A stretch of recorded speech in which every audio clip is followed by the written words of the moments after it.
What's going on, ladies and gentlemen? Welcome to the Raw and Unscripted Show. I am Christopher Rausch, your No Excuses coach, and you're at the place where I help you ditch your tolerations, ditch your excuses in favor of having kick-ass, unstoppable confidence. We're glad that you joined us here, whether you're live on the video cast or on the podcast. Tonight, we have a great show for you, and I'm just going to start off by asking you a question. Are you able to say no to people? Are you able to say no to situations that are not conducive to what it is that you want in life? Saying no is paramount in the fact that we need to be able to grow and prosper from ourselves by saying no to situations that are not conducive to what it is that we want to be doing in our life.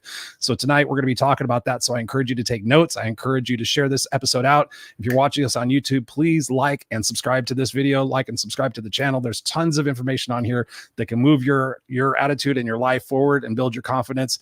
No excuses, ladies and gentlemen. So I'm excited to welcome to the Raw and Unscripted Show, Tassos Kotzias. Tassos Kotzias. Welcome to the show, Tassos. Thank you. Hi, Christopher. Hi, how are you? Thank you for having me here. I'm excited. And let's give some value to our audience today. Yes.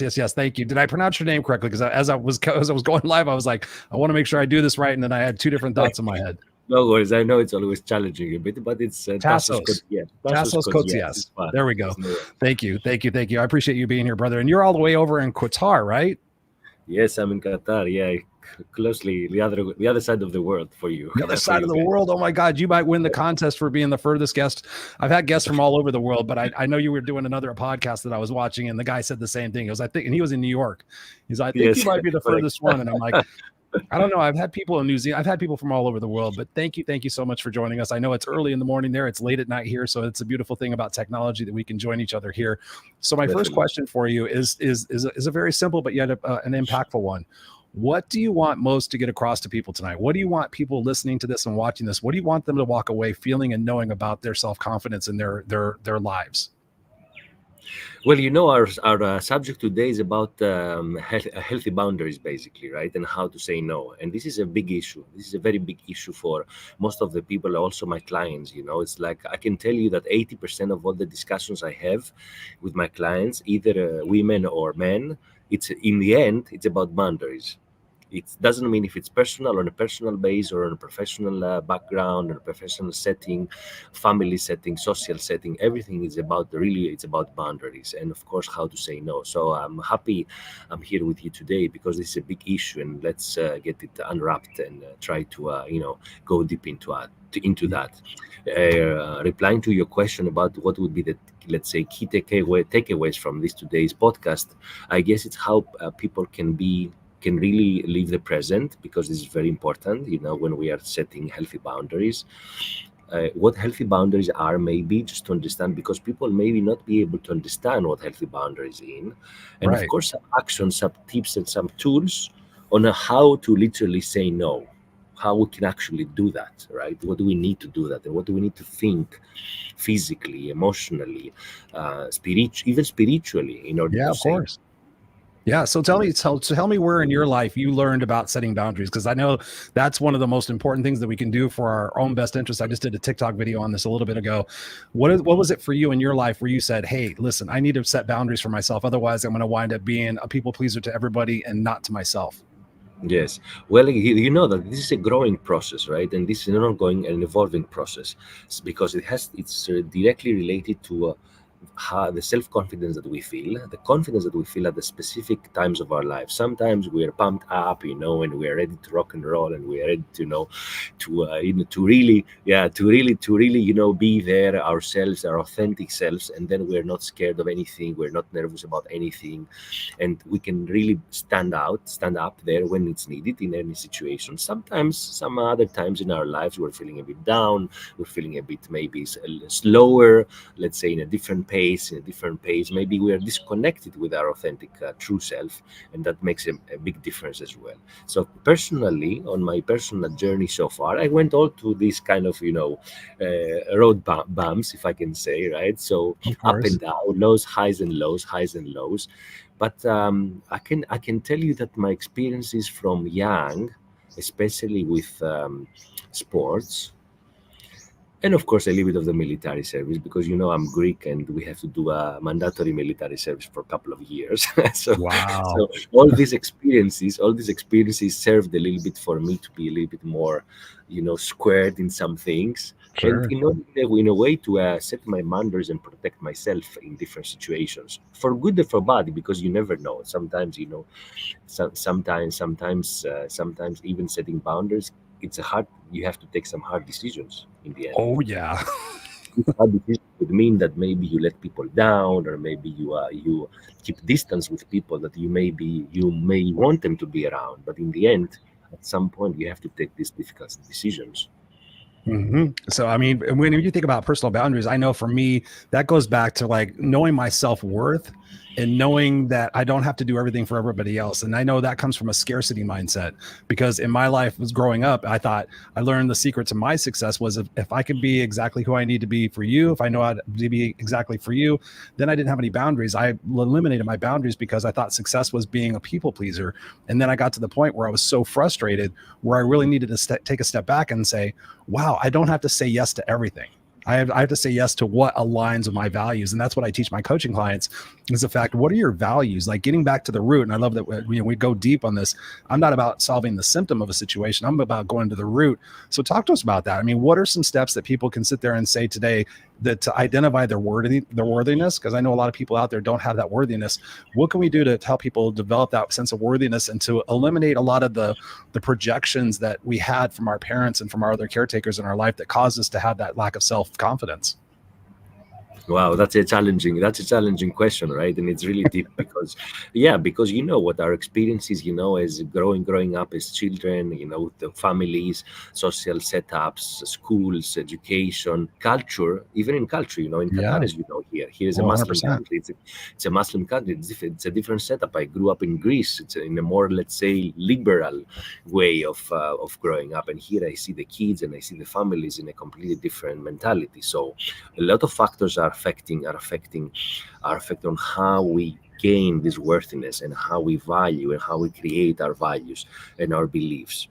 So we need to work on it. We need to study, maybe we need to discuss a lot. We need to really identify. We need to even meditate, right, for the people that they are closer to this, and to these modalities, and they are feeling comfortable to reach these spaces, right, energetically, of course. Right. And because we're talking about energy here and energy shifting, sometimes, I'm a true believer in this energy shifting inside us in order to be able to really identify our values and understand who we are, very important, and then what we want to do and what we want to achieve in the world, etc. So coming back to your question, yes, we need to really get to understand that being a people's pleaser, it will not get us along. It will not get us a long way. It's Right. impossible. At some point, we will get either frustrated or depressed or tired or completely burned out, because Yeah. this requires a lot of energy. As you said, I try to please you, I try to please my mom, I try to please my wife, I try to please my kids, I try to please my boss. It's impossible. It's draining. It's draining all your energy. So at some point, we will definitely feel burnout. So what we can do, we need to look. First of all, I think the important thing is the self-reflection. We need to look at ourselves in the mirror and say, who am I? This is the big question. Who am I? What I want to achieve? What is the legacy I want to leave in this world in the end? Right? And then how do I make myself happy? How am I happy? Am I happy Yeah. to please others? If this is my value, I'm happy to please others, and I'm very, very deep, very have thought about that deeply, and this is how I connect, and this is who I am. Perfect, fine. It could be this way as well. No judgment at all. It can be this, but 90%, 95% of the situations, it's not like this. So we need to really reflect on ourselves first of all and get this self-awareness in place. I'm sorry. Mm. Maybe there's a helicopter flying around. I'm Tell not them to sure. be quiet, Tom. I'm recording a Yeah. podcast right now. No, I love that. I mean, it's so true. I mean, we have to start with those simple questions, and they might be simple on the surface, but we have to dive deep into that. And asking ourselves, who am I? And actually, on my other show, The Unfiltered Experience, we just went through a whole series where we talked about that. We talked about our identity. Because so often we think our identity is based on the things that we learned. We know the conditioning process happens between the age of 0 and 5, right? A lot of our beliefs about ourselves, our worthiness, everything about ourselves, usually happens in that period of time because our parents, usually invoke in us, you're stupid, you're ugly, you'll never be this. And then we go through our lives and we find ways to validate that. Oh, see, I'm not that good. My parents told me that, or my teacher said I was stupid. And so we have to break those beliefs, and we have to get to the root of who am I? And not in a symptomatic way, but in a deep level. And that's one thing that I experienced when I was in my early 30s. I went to a funeral, and I thought, as I was watching everybody eulogize the person that passed away, I thought to myself, if I died tomorrow, who would show up and what would they say? And you were talking about legacy, right? And when you think about that, at that point, I thought 10 or 15 people would show up. They'd bring a bunch of alcohol and some Bon Jovi records, and they would talk about all the stupid shit Chris did. Oh my God, remember that time he did this? Remember that time he did that? Oh yeah, he wrote a best-selling book that changed the world. I didn't want the last part of my legacy to be that. And so when I was driving home, it really bugged me. And I thought, who am I? Am I that party guy, or am I this really, am I changing? Am I evolving? What can I do to be really known for that legacy that I want to build? So I went home and I wrote my eulogy. And it was a very powerful experience because it taught me to live in that space intentionally, right? And so I had to sacrifice. I had to give up. I had to let go of people that no longer served me. I had to let go of people who were trying to keep me back because they wanted me to stay with them because misery loves company. And so I love that you talk about that because, so oftentimes we do have to wish people well. What is your recommendation for being able to sit there and get to that point to say, you know what, even family, I've had to wish my sister well. Sometimes we have to make those tough decisions. What recommendations do you have for people to be able to make those tough decisions? How do you go through that decision-making process to find, is it in accordance with my values, et cetera? What are some of the recommendations you give your coaching clients to make tough decisions?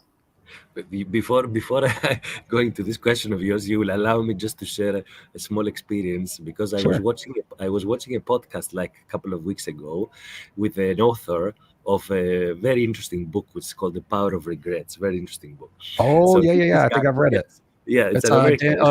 Daniel. Yes, I don't remember his last name, but he's an Dan, American guy. yeah. Yes. So Daniel Pink. Daniel Pink. yeah, exactly. So I read it. he was saying in the podcast something very interesting what he just said, and he was saying like, guys, put your schedule in place and go to funerals. He was like, Mm-hmm. please, really. He was like, go to funerals, get these. Whenever something happens, something like that, and you need to go, just go, because these opens up a completely different perception of what you just said exactly, of who we are, what we want to achieve, right? What do we, which, as you said nicely, which people you want to have around in the end, right? In the Yeah, end, yeah. It's tough. when this times come, so it's very tough. So yes, just I wanted to share because it clicked to me when you you Oh, just thank you. No, mentioned. yeah. Yeah. So about how to, let's say, challenge, right, these beliefs that you asked me, how to challenge these beliefs, how to challenge this conditioning, right, from our parents, from school, etc. It's challenging, it's difficult, but there are ways because, first of all, of course, we can ask for some advice, we can ask for some support, we can discuss with our network, maybe just our friends in the beginning. Maybe then it's someone, maybe it's more or more of an expert in a subject, right? But then going deeper to our values and to our beliefs, we need to be open. We need to be Yeah. open. We need to be open to receive. We need to be open to receive even feedback. We need to be open to read, to study, to hear, to listen, to feel, to sense what is happening. Because unfortunately we are growing up a little bit too rigid, and we're like the horses now that they wear these, right and left, The and they blinders. just Yep. walk the blinders, and they just walk in front, and then we don't see what's happening around, and maybe opportunities pass, maybe things for us to grow, to develop ourselves, to go on a different level. Because when we're living only on the physical plane, as we say, the physical level of awareness or the physical level of well-being, we really need to go to a mental emotional and spiritual level. So there are steps that we need to do there.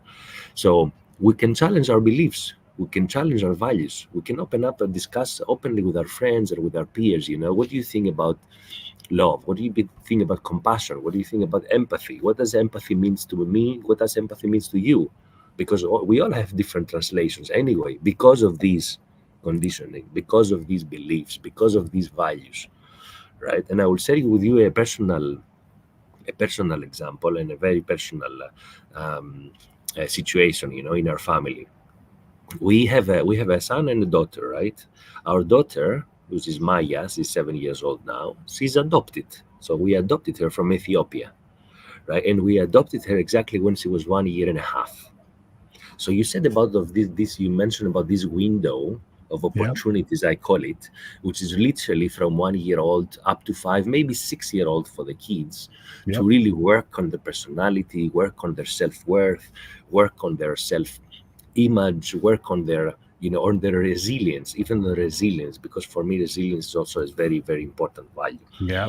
So we are very, very conscious with my wife how we can help and we can support the child, which is not part of our family, it's not our blood, let's say, right? Because Right. we say this, how we can support this child with this already embedded experience, even if she was only 1 year and a half. She was in an orphanage, right? So imagine Wow. the tough situations, because even 1 year and a half, 18 months old, I'm telling you, we see reactions and we see behaviors that we're just saying. I'm looking at my wife and say, where did this come from? The Where did this trauma, the come ingrained from? trauma, Yes, right? yes. And then we need to really be there, to work around it. So yes, a support network is very important. Opening up discussions about things that we need to challenge ourselves. But I think the most important is we really need to be open to the unknown, and we really need to be curious, because in the end, like coaching is about curiosity, and how It you is. you do the right curious questions. It is. It is. And I love it that you shared that. I appreciate that, because I mean, there's so oftentimes we don't realize that, the trauma that could be taking place in utero, 9 months while the baby's inside the mother, you don't know what kind of stress, all that stuff translates into the baby. And then the baby's born. And if there's traumatic experiences like being in an orphanage, a lot of that stuff, that fear-based conditioning can come in and reside in it even before they can communicate. I mean, the studies are amazing. I studied child psychology for a while, because as I was discovering myself, I kept going back younger and younger, because I was like, okay, where did we get fucked up at? And I literally thought it was when we were teenagers. I'm like, okay, it's probably when we're teenagers. We're kind of still being kids. We're trying to go to be adults. And then as I kept digging and digging and digging, they were talking about the conditioning, the agreements that we make. The agreements that we make is usually between 1 and 5 years old. So based on that situation, you said a word in there that I really want to kind of dig into. You said empathy. And so oftentimes, if we're learning to say no, and if we're determining that people aren't going to be in our lives anymore, we're drawing those boundaries, as we talked about at the top of the show. What are your thoughts? What are your thoughts on being able to find empathy and forgiveness for the people that wronged us, right? So when we look back on our past, and our parents, told us that we were worthless, told us we were stupid and shitheads and all this other stuff, how can we realize that they weren't doing it intentionally? Because back in the days when you and I were kids, what was the big teaching thing? It was negative reinforcement. It was like, oh, nobody's ever going to love you if you're fat. So they tried to scare us into doing something to change, when they realized that they didn't realize that they were actually making things worse. I've seen so many people have to rewrite those scripts that their parents told them, because their parents didn't know any better. They didn't have Google and YouTube, but they didn't have all the resources that we have today. What are your thoughts on, for people to be able to sit there and say, I am worthy, I am love, I am peace, and I need to find a way to forgive and have empathy for my parents, for they didn't know? What are some steps that you would recommend to people listening and watching right now to find that empathy and forgiveness for perhaps themselves, maybe some things that they've done, but especially for people who have wronged them in the past, so they can stop blaming and they can start having that curious mind, like you said, having that open mind to be able to say, today is a new day. Today is, the whiteboard is erased, and today I get to write my beliefs. What are some recommendations for that? Yeah, letting go is one of them, right? And letting go is very, I know it's not easy to do. It's No. not easy to do. But the weights that we carry, it's heavy. All these Yeah. weights are very heavy sometimes, right? So we need to identify that, and we need to fly. So how can we fly? How can we fly? We can only fly if we don't have the weights. It's like the hot air balloons, that they're when they're grounded on the ground, where they have the anchor and they have these big sands of bag. Imagine, this, but especially in the past, holding them down. So you need to let go. You need to release all these in order to really fly. And then, of course, it really depends on if you're willing to change, right? Are we willing to change? Because if we're not Bingo. willing to change, whatever you, Christopher, me, Tasso say to someone as a coach, let's say, it's not going to happen. It will Yeah. never happen if the individual is not ready to change. If the Nothing like individual is this. Yes, of course. If the individual is not ready, to take these hard choices for himself first of all, or for herself, then nothing will happen. And of course, regrets. We discussed about regrets, right? Regrets is big thing. We all make mistakes. You said about, the mistakes of our fathers, the mistakes of our grandparents, and all that. Yeah, of course. What about us? We make mistakes every day. Oh yeah, I made So, a shitload. how can how can we manage our mistakes first? How can forgive ourselves first, and then we go and forgive our fathers and our parents and our grandparents and the society and the politicians and this and all the rest that Oh we are boy, there to that's a long we are list. yes, we are there to blame. So for me, yes, it's how we manage regrets. Very important for ourselves first of all, because if we learn how to manage our own regrets, then we can forgive also others. Then we can I see and accept that yes, that these are human beings as well, and maybe they were coming maybe from a place of love sometimes. But as you Yeah, said, maybe they didn't know. This is what they knew. They didn't have the education. They didn't have the resources maybe, to support us. But was love there or not? Because if love was not there, then we have a deeper issue, then we hmm have a much deeper issue, right? If love was not there, if love was there, then it's a little bit easier. And we need to identify that. It's true. It's true. And I love what you're saying here because I mean, for me, empathy and forgiveness were huge for me. I was, I don't know if you know my story, but I'll give you the nutshell version of it. At 13 years old in the seventh grade, I became homeless. And for 4 years, I lived in a station wagon. I tried to kill myself twice. Unfortunately, I sucked at it. I went through a lot of tough stuff. And my mother didn't make the right decisions. She didn't put me first. She put her animals first. She put herself first. And so there was anger and animosity towards her. There was resentment in a certain aspect, not overwhelming like my sister. My sister like hated my mother and thought that she should be dead. I didn't understand. I was like, why couldn't you put me first? I'm your kid. Like I should be the most important person in the world aside from yourself. And so as I've gone on my journey, I drank to avoid it. I did other things to avoid it. But then it occurred to me as I was writing my book, I've actually been writing my life story for the last 3 years. And I thought about it. I'm like, how can I find empathy and forgiveness from my mother? Because she would tell me I'm doing the best I could. I'm doing the best I can. I'm doing the best I can. And she told me that when I was born, she was going to place me for adoption. And I asked her when she told me that in my 30s. And I said, well, why didn't you? And she said, well, when you were born, they passed you to me and they said, do you want to see him? And so I said, sure. And so they laid you on my chest. And I just looked at you and I said, it's just you and me, kid. And that's actually the title of my book. It's just you and me, kid. And so when she said she did the best with what she could, okay, I'm like, how can I find that to be true? Because I personally didn't think she did the best that she could. I'm like, you had 18 cats and 4 dogs in a car instead of your kid. You didn't feed your kid first. You fed the cats first. And so it dawned on me, if I had gone through all the experiences that my mother did, being raised by, young parents back in the 40s, she was born in 1942. What was going on, Chris, in 1942? There was a world war. There was the Great Depression. There was all these different things that are going on. Women weren't, treated as equal, et cetera, et cetera, et cetera. If I had been born at that time to those young parents who got divorced she was 4 years old and gone through all of the experiences that she did, might I be like her? And at first, Tassos, I wanted to say no. I would not have been like her because I would have seen what other people were doing and I would have said no. But I'm like, yeah, I would have. If I would have been her, those were the experiences that she needed to have. And those experiences that she had created the experiences that I needed to have for me to be the person that I am today. I wouldn't be the person I am today if I had everything easy. I would probably be some fuck up. I would probably, because I was going downhill at the age of 13. I started doing drugs and I started fighting. All my life, I was bullied. I was picked on. I was beaten. So when I became 13, started becoming a man, I was like, F this shit. And I was like, I'm going to start punching people. And so I think, and I really believe this, I don't even think, I believe that if I had a normal childhood, I probably would have been worse than having that experience. So I found appreciation and thanks for all the experiences that I had that were rough. I wouldn't want to go back and repeat them, but they helped me become the person I am today because you said that word, open. I've always been open. What can I do to learn? How can I take responsibility for this? And I've immersed myself in books and coaching and masterminds, et cetera, because I've always been hungry to find out how can I be the best person that I could be for myself. And so that's a way I found that empathy and forgiveness. But one of the questions I want to ask for you when we're thinking about this is the negative self-talk, right? Like you said, being open and everything else, but so oftentimes our own worst enemy is the conversation that we're having up in here. Oh, I always screw up. I'll never find the relationship, et cetera, et cetera. What do you advise people to change that negative chatter that's going on in their head, to literally rewrite the belief system that they have for themselves so that their opportunities can shift and they can see things as opportunities rather than problems?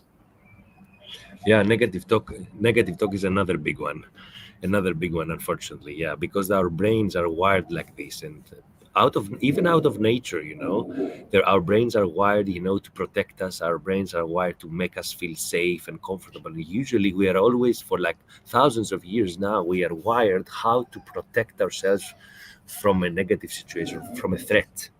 Right. So when Right. we're wired to protect ourselves from a threat, we have to think negatively, and we're thinking negatively. Oh, what will I do if this happen, or what this will happen, and I need to do something. I need to protect myself. I need to protect my family.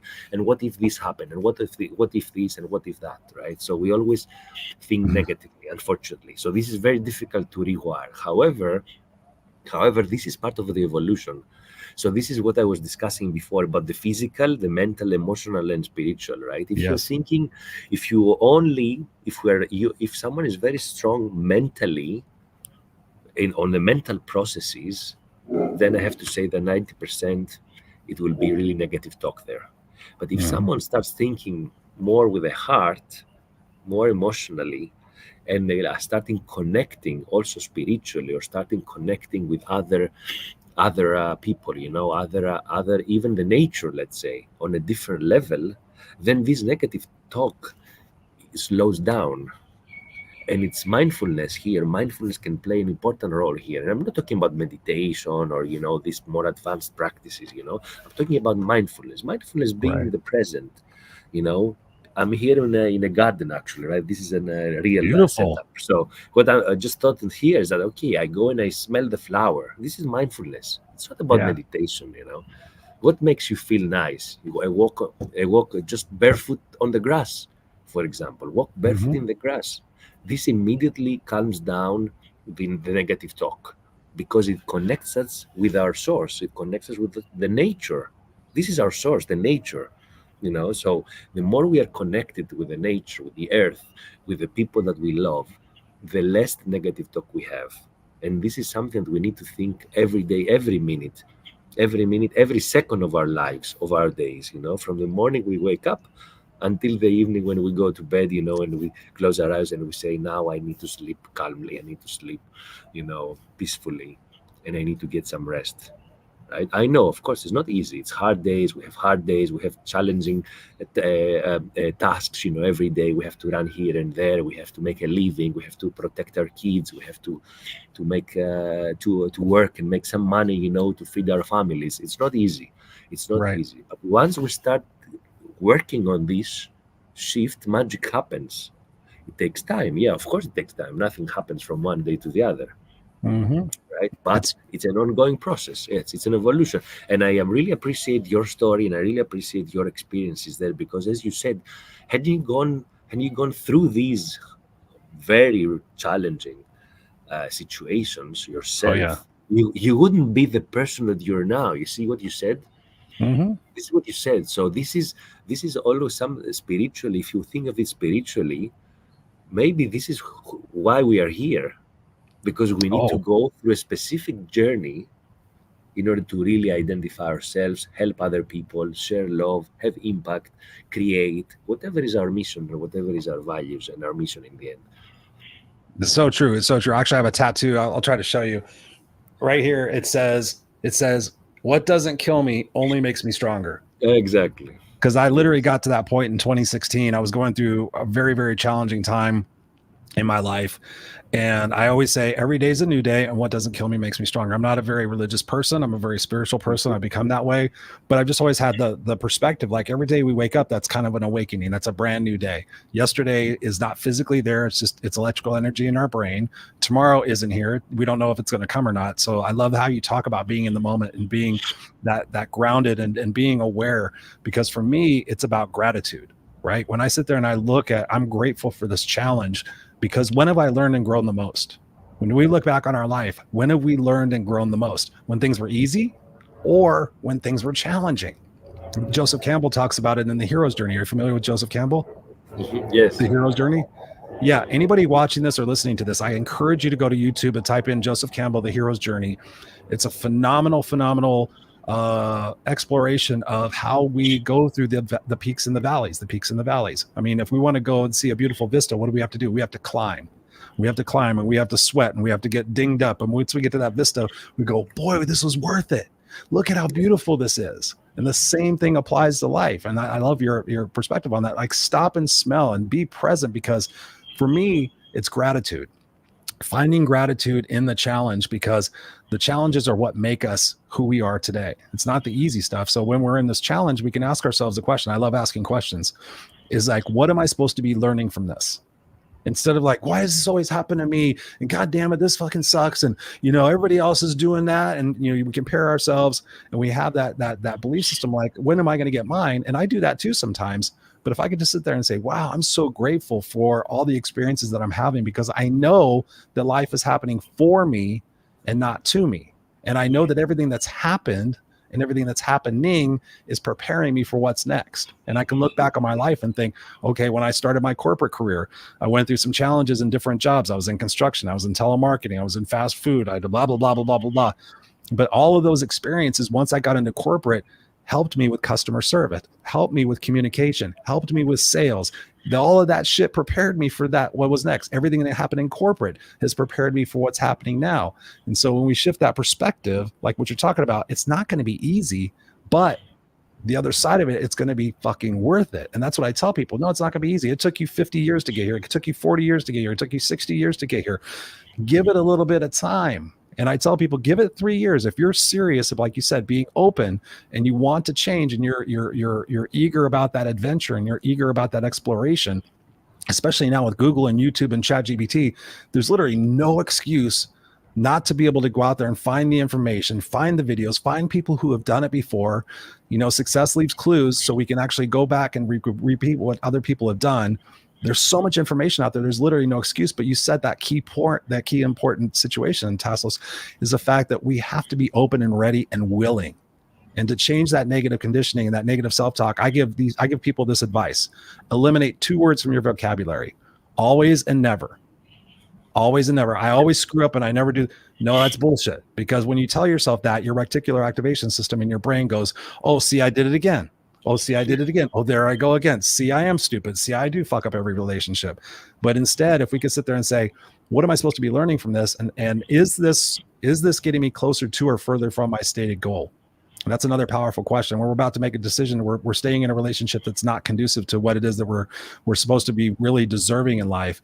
Is this getting me closer to my stated goal of being happy and finding inner peace and finding true love? No. Okay, what decision do I need to make next? I need to have a conversation. I need to get counseling. I need to get help. And if that doesn't work, then I need to leave the situation. What do you think about questions? What are like some key questions in your life, perhaps that you've asked yourself or that you ask your coaching clients, that get them to have that bigger shift? I love questions. I will share with you an exercise that I usually ask my first-time clients to do. So I'm happy to share with our audience, because it may really help their lives. It may really shift their lives, make this shift what you're talking about, right? So, and by the way, parentheses, the always and the never words that you mentioned is basically the words that determine how depressed we are. Really, because if we, as you said nicely, if we always say always or never, right, and we're wired every day with these 2 notions, always or never, that means that we are completely depressed. We are already depressed. Yeah. And if we are not depressed, we're going that way fast. So I agree totally with you. We need to eliminate the always and the never. Now, coming back to the exercise. So the exercise is as follows. It's very simple, but very hard at the same time. I Very love it. I hard love it. at the same time. So let's say that you have a one piece of paper, and you split it in two. So on the left side of the paper, depending how you're writing, because if you are Arab or Chinese, you write from right to left. Yep. So, I learned that the hard way. you see, we have to be open. So, Yep. you, on the one part of the page, you start writing after some thought, after some some time being alone. You start writing what you think are the most important things for you.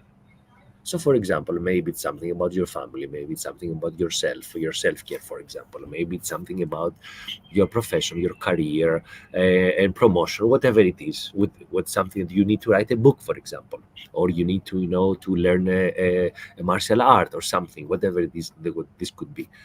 So you write there and you say, okay, number one, most important thing for me is XYZ. Number two, number three, number five. Maybe you write 10, 15, 20. Try to narrow them down to, let's say, five. We don't Yep. really need more. We don't really need more in our lives. And the Pareto 80-20. Yep. The 80-20 anyway, meaning. So let's work around that. So let's say Sure. we have five. We end up with five most important things that if we change, they will create a big impact in our lives, a big shift. Now, the challenging part. On the other side of the paper, next to each of these five important things for us, we have to write the why. Yeah. Oh, yeah. So Love the why. why is this important? Why is it important for me to write a book? Why is it important for me to go on this 1 year, let's say, journey around the world? Why is it important for me to climb Mount Everest? Why is it important for me, to find the most loving wife on earth? Why is it important for me to raise my kids, as per my values and my beliefs? I don't know what to go for them to the university or have a master's degree or whatever, So why? Because the why is really the challenging part. Because Right. if we know the why, and you will discover, and I'm doing that on let's say every maybe 6 months, right? So I go back and reflect, and I say, okay, is this why still there, or should I change this? Yeah. Is this still the most important thing for me, or should I change? This is a constant assessment that you need to do. So once you have the why in place, then you have the focus. When you have the focus, the energy goes there. And the energy means your time, your investment, your money, your boundaries, coming back to the boundaries, Right. because then it's clear to you what is important and why it's important. So this is where boundaries come in place perfectly, just to connect it with our original introduction here. I love that. I love that. And what you're talking about. And I just want to acknowledge everybody that's in the house. We got Robert in the house. We got Serena in the house. We got my beautiful friend Mary Kay in the house, all the way from Canada. Thank you guys all for being here. I know we got some other people watching and listening who haven't commented, but thank you guys all for being here. And what you're talking about is so important, because I tell people the simplicity and the complexity of, when you have a big enough why, you have a big enough how. And that what we need is leverage in our life. Leverage causes things to move. You look at a big rock. We've seen it all in the cartoon. You need a big rock. You can't just push it. But what do? You go get a big, long lever, and then you can move that rock. And that's the same thing in life. When you have that leverage, you can change what it is that you're doing. And I've had so many people tell me, like, Chris, that sounds easy for you. You're Chris, you're always so positive. You're always so this. And I'm like, no, I'm not. I'm actually not. And I've gone through hell to get to this point in my life. I've read thousands of books. I've watched thousands of hours of YouTube videos. I've had multiple conversations with people. That's why I do half the reason why I started broadcasting 10 years ago and doing interview shows was, oh, wow, I could spend an hour talking to really intelligent people and ask them questions on what it is that they do to get successful. And so I've invested that time and energy. And so many times people will tell me, well, Chris, I'm doing the best I can. And I'm like, is your best really your best? And that caused me to actually look within myself years ago, probably about 6 or 7 years ago now. It's time's flying. I came back from work. I used to be in corporate, much like yourself. And I came home from corporate and I was putting my keys in my wallet up on my dresser. And I talked to myself out loud. I think it's a great idea because my outside voice is usually smarter than my inside voice. And I've literally found that out. Like the outside voice was like, Chris, what the fuck are you thinking? Like, really, don't be stupid. My inside voice was, come on. And so I literally said out loud, I said, I did the best I could. Or no, actually, I said that inside. I said, well, I did the best I could. And my outside voice said, really, Chris? And I swear to God, really, Chris, that was your best? Like if somebody had a gun to your head, was that really your best? If you had a camera crew following you around and you were trying to demonstrate your best, was that really your best? Or are you just trying to give yourself a get out of jail card? Because again, going back to that childhood conditioning, Tassos, did you do the best you could? Yeah, I did. Okay, we'll do better next time. That's all we heard. Chris, did you do your best? Yeah, we'll do better next time. It's like nobody ever quantifies or holds us accountable to say, okay, what was your effort here? What are some things that you can do different to become your best? And so I challenge people, when you think you're doing the best you can, if you had enough leverage in your life, then would things change? Would things be different? And sometimes that's why we have to hit rock bottom. We have to hit that rock bottom because now we've got enough pressure. Now we've got enough overwhelm. Now we've got enough stress in our life to say, I can't do this anymore. And one of the other questions I invite people to consider is, when will I have had enough? When will I have had enough? And I talk to people all day, every day, coaching clients, prospective coaching clients, and they're like, well, I'm doing this and I'm doing this. And we talk about tolerations or the same things as boundaries. And like, when will you have had enough? Well, geez, Chris, that's a great question. I'm like, you're going to get there. It may take 6 months. It may take 6 years, but eventually, if you do not change what it is that you were doing, you will have had enough and you will blow up. And then you'll look back on your life and go, wow, 6 years ago, I could have changed this shit, but I didn't. And so I invite people to find that leverage. And I'll give you a quick example, and I'm going to ask you a question about that. So I had somebody wanting to coach with me recently, and I told them what it was to work with me, and they said, oh my God.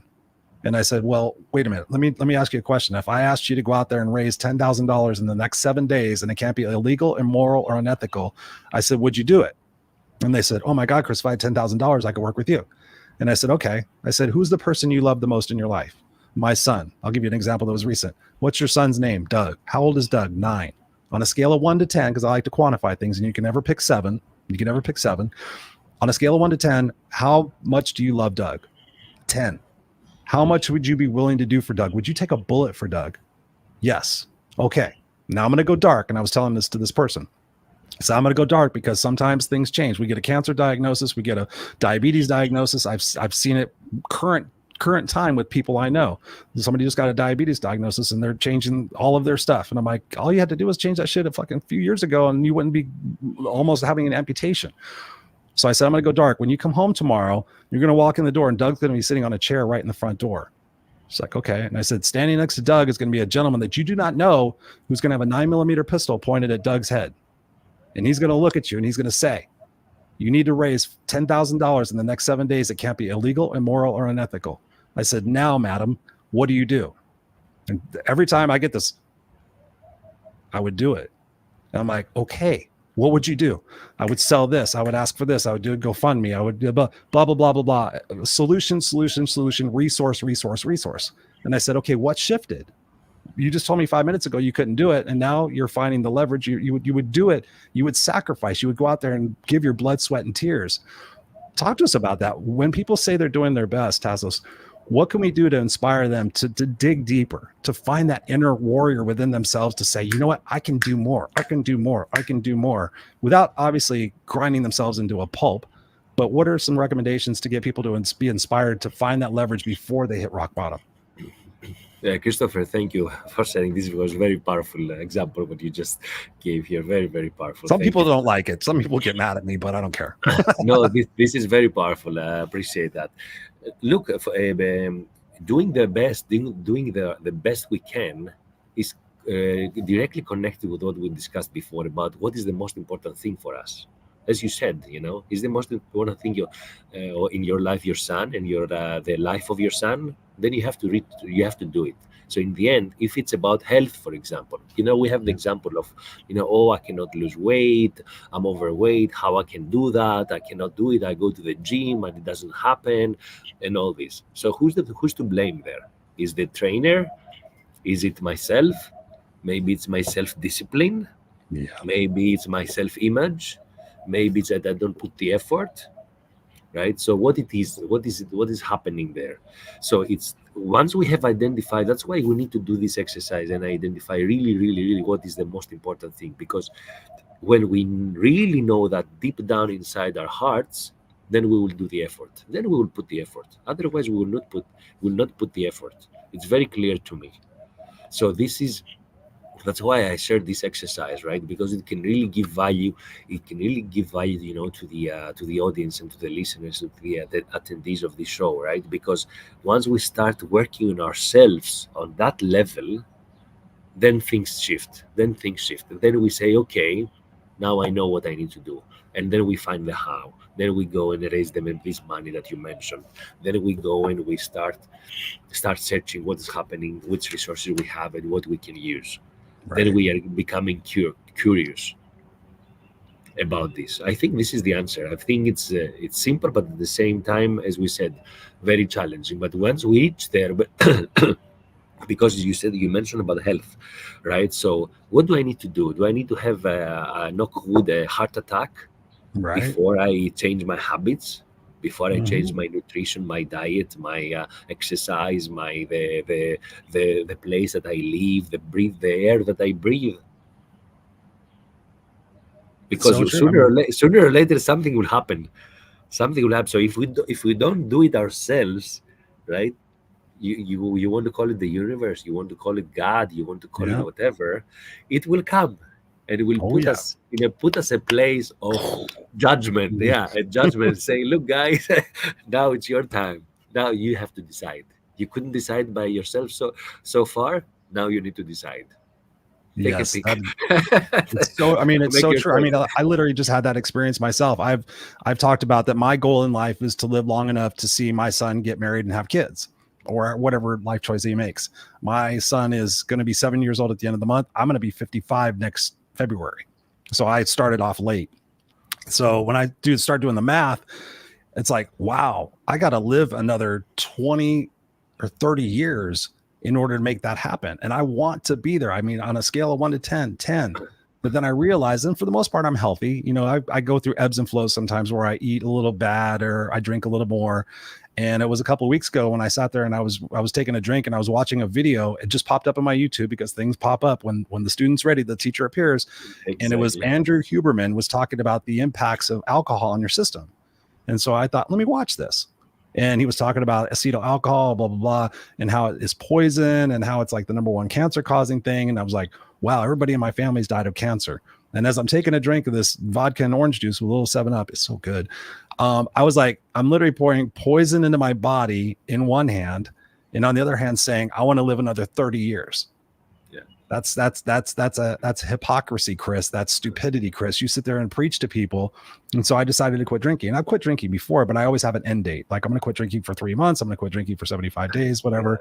So I just decided I'm going to quit drinking with no end date. Now, I don't think I'm going to quit drinking for the rest of my life. I may or may not, but I know for right now I've quit because that's the bigger why. And I think that's the leverage we need to have. Man, I could talk to you for hours. We're already been going for 47 minutes. I want one more question to ask you.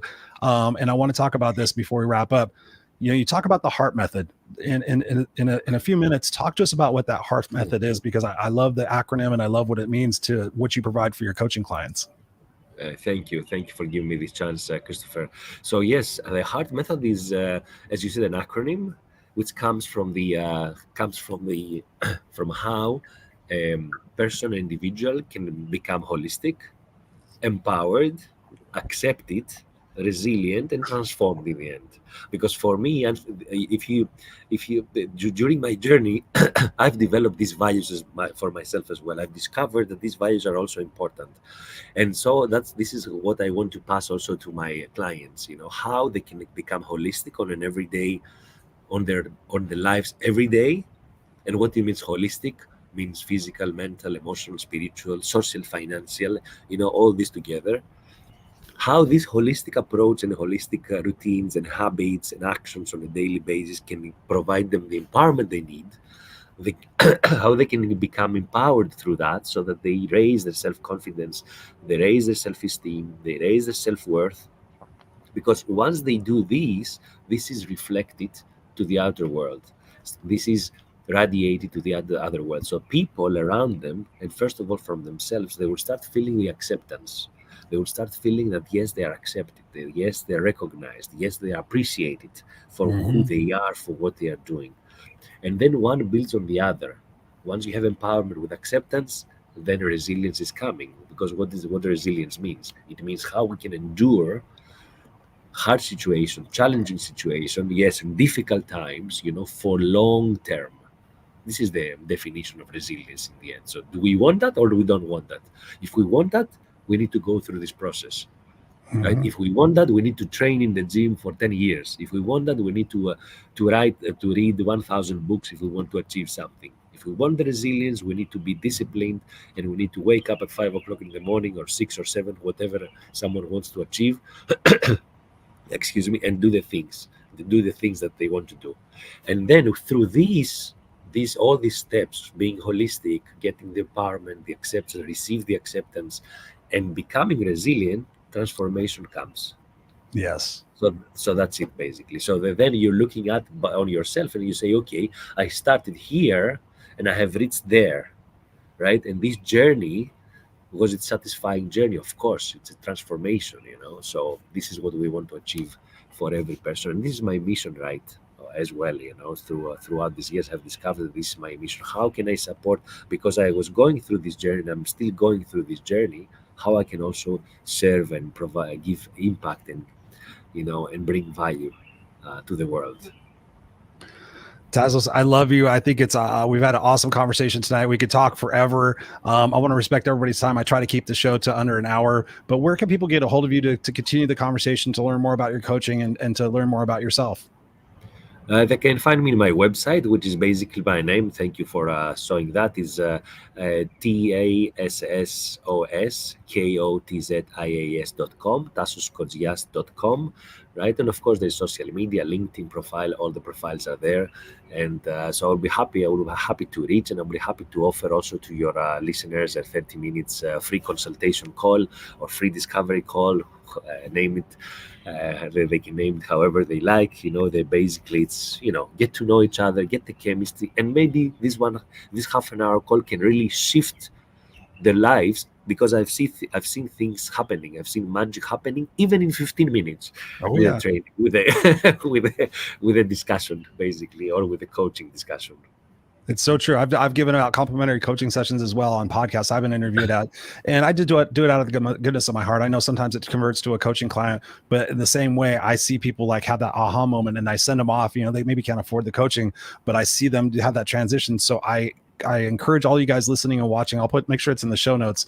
You guys can reach out to them and have that exploration, because when you take action and you start telling God, source, universe, whatever you believe in, that I'm ready, the teacher appears, and here is the teacher. So Tassos, thank you so much for being here. I'm going to put you Thank backstage you. for a second. Don't go Thank anywhere, because you. I still want to have a chat with you. I'm just going to end out the show real quick, and then I'll be right with you. Thank you, sir. And there you have it, ladies and gentlemen, boys and girls.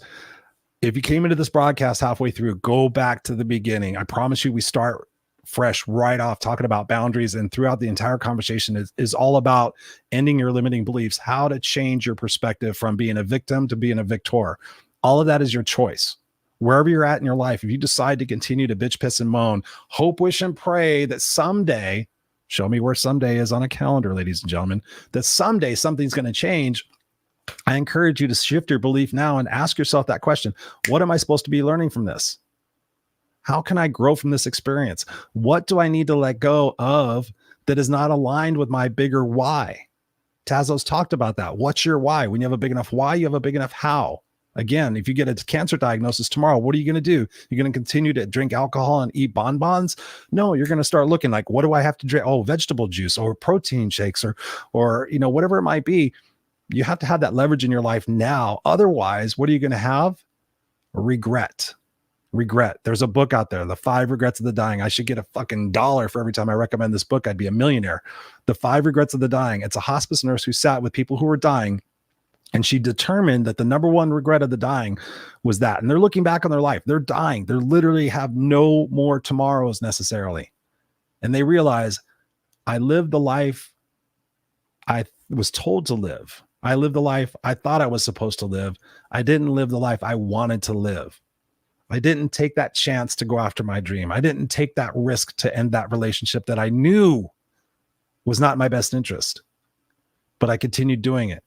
You, ladies and gentlemen, boys and girls, have that choice right now. Is it easy? No, fuck no. It hurts. It sucks. But guess what? Envision yourself 3 years down the road. Oh my God, Chris, 3 years, really? Yeah.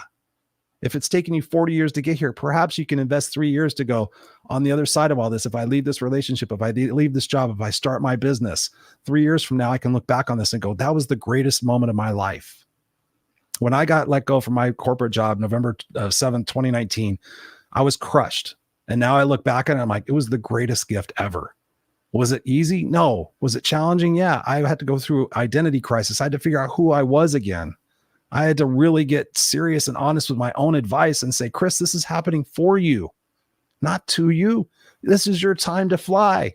Do not look in the rearview mirror going, oh, I wish. Don't look at it with a scarcity mindset. Look at it with an opportunity. What am I going to gain from this? How can I apply my best? How can I make that vision for myself in 3 years mean what it's supposed to mean? And as you go through that, be inspired by the challenge, be inspired by the cuts and the scrapes and the dings and the dangs and everything else, because it is all making you stronger. What doesn't kill you always makes you stronger. I invite you guys listening to the podcast, watching it. I'm really growing my YouTube channel, and I'm doing shorts all the time. I'm doing tons of videos, inspirational videos. These podcast videos are on there. YouTube.com/the Christopher Rausch, RAUSCH. You can go to noexcusescoach.com. You can find it there as well. But go there. I promise you're going to get tons and tons and tons of value. I've been doing this show for 3 years. We're on episode number 237. We have the unfiltered experience there. I promise you, go there, subscribe to the channel, like this video, make some comments, support me in supporting you. Come back here next Tuesday live for the video cast every week, 7 p.m. Pacific Standard Time. And next week, it's going to be a solo show. So it's just going to be me and you. So if you have any ideas of what you want me to talk about, send me an email, info@noexcusescoach.com. Find me on social media and say, hey, Chris, I'd love for you to talk about this. Otherwise, I'll come up with something, and I promise you it will be of value and it'll be something that you can implement today. So go and connect with Tassos. I love you guys. We'll see you here next time on the Raw and Unscripted Show. Go out there and be beautiful and be unstoppable.